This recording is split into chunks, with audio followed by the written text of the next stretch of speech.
ऐसे व्यक्ति को ऐसा भी देखा गया है कि लोग नहाने के पहले किचन की सामग्री तैयार कर लेते हैं। आटा मार लेंगे, सब्जी काट लेंगे, मसाला पीस लेंगे और पूरी तैयारी करने के बाद नहाने जाएंगे। अब उधर फ्रेश हुए, घर में झाड़ू पोछा किया और इसके बाद सब्जी और उसका व्यवस्था की बात को नहाए। 90% काम तो आपने बिना नहाए ही कर दिया, किचन में चली गई, सब व्यवस्था हो गई। तो ऐसे व्यक्ति उल्टा काम करते हैं। ये नहीं कहते झाड़ू पोछा फ्रेश होने के बाद तुरंत नहा लें, इसके बाद फिर सब्जी काटें, अपनी व्यवस्था करें। ऐसा भी काम वो विधि विधान के साथ नहीं करते। कुछ लोगों को हमने देखा है कि खाना बनाने के साथ साथ बर्तन धोते रहते हैं। तो क्या होता है कि बर्तन धोना और खाना बनाना एक साथ रहने से सफाई और शुद्धता में कमी रहती है। ऐसे लोग मानते नहीं, दोनों काम एक साथ करते रहते हैं। किचन में जो कपड़े होते हैं वो इतने गंदे चीकट होते हैं कि पूछो नहीं, उनमें साबुन लगा के वो लोग धोते नहीं है और उन्हीं कपड़ों को बार बार छूते हैं, फिर उसमें खाने का भी सब सामान छूते रहते हैं। कुछ लोगों को ऐसा भी देखा है कि सब्जी का टुकड़ा या पीस कोई जमीन में गिर गई या वहां उसमें पत्थर भी गिर गई, उठा के फिर सब्जी में डाल देते हैं।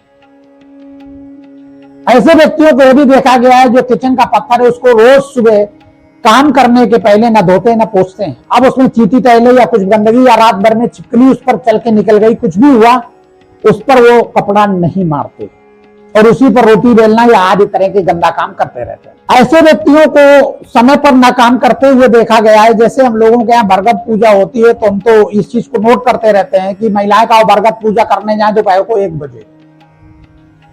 सुबह करना चाहिए कि करके बाहर का काम पहले कर लो, घर का काम बाप को कर लेना आके, या एक दिन पहले काम खत्म करो। सुबह उठो, नहाओ धो, पूजा सामग्री बनाओ, पहले 8-10 बजे तक पूजा करो। वो जाएंगे 1 बजे 2 बजे पूजा करने जाएंगे, पसीना से लस्त पस्त, पूरा श्रृंगार बह गया।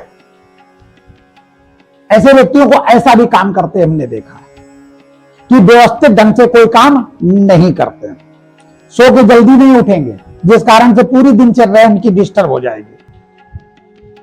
खाना परोसने में भी ऐसे लोग लापरवाह होते हैं।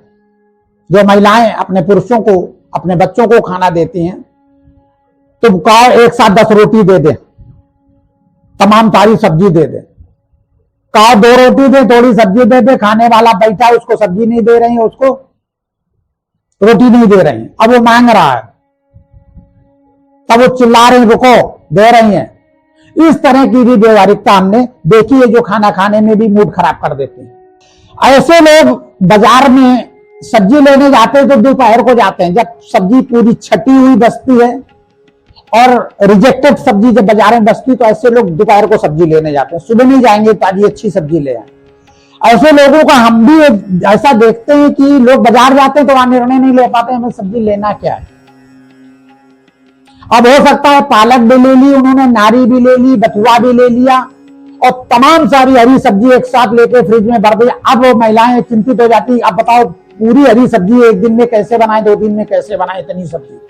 तो इनको सब्जी का चुनाव करने में भी अच्छा निर्णय ये नहीं ले पाते हैं, अटपटी सब्जी ले आते हैं। कुछ लोगों को देखा है टमाटर 5 किलो लेके रख लेंगे, बाकी फ्रिज में रखे रखे सड़ जाएंगे। 2 टमाटर, ऐसे लोगों को देखा है कि सब्जी में कहो 10-15 टमाटर डाल दें, सब्जी का टेस्ट ही खराब हो जाए, लेकिन अपने आगे सुनते नहीं, अपना ही काम करते रहते हैं। और ऐसे लोग जब सब्जी लेने जाते हैं तो उनकी क्रियाएं आप देखो तो कभी हंसी आती है और कभी कभी घृणा भी आती है, गुस्सा भी आती है। तराजू तौलने वाला जो है उससे कोशिश करेंगे कि 2 आलू हमारे ज्यादा होने चाहिए, तौल के बाद भी 2 आलू ज्यादा होने चाहिए। यहां तक कि उसने तौलने के बाद 1 आलू और रख दिया उन्होंने जबरदस्ती। अब वो दुकानदार बार बार उठा के अलग करा, बहन जी बड़ा महंगा है, ऐसे नहीं देंगे, लेकिन वो जबरदस्ती मानते नहीं, फिर 1 रख लेते। अच्छा नहीं कुछ चला तो नहीं तो 4 डंडी धनिया उठा ली।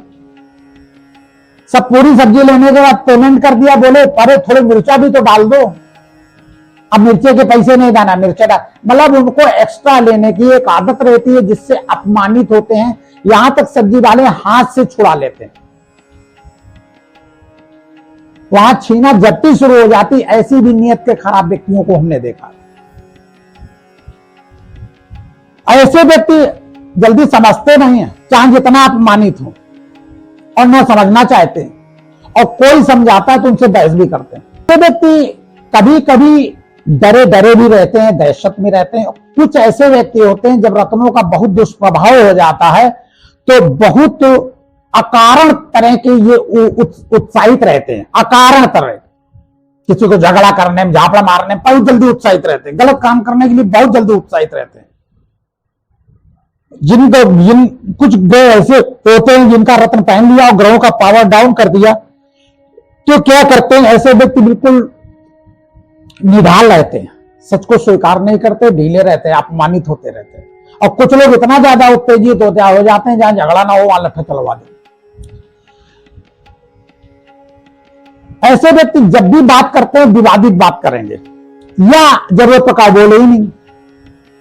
ऐसे व्यक्ति ब्लैकमेल भी करते हैं।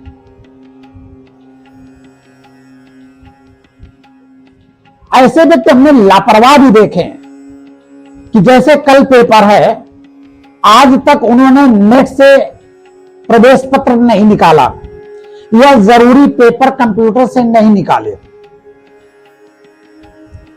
और कल जब पेपर का टाइम है 7 बजे का तो 6 बजे वो उठेंगे, पढ़ रहे हैं तो 6 बजे छोड़ेंगे बिस्तर और नहाएंगे धोएंगे, 6:30 बजे अब ये लैपटॉप कंप्यूटर में खोलेंगे और उस समय नेट ना आ रहा हो, लाइट ना आ रही हो, कोई भी असुविधा है, अब ये झगड़ा झंड मचाते हैं, उलझन करते हैं और घर में सबको टेंशन देते हैं।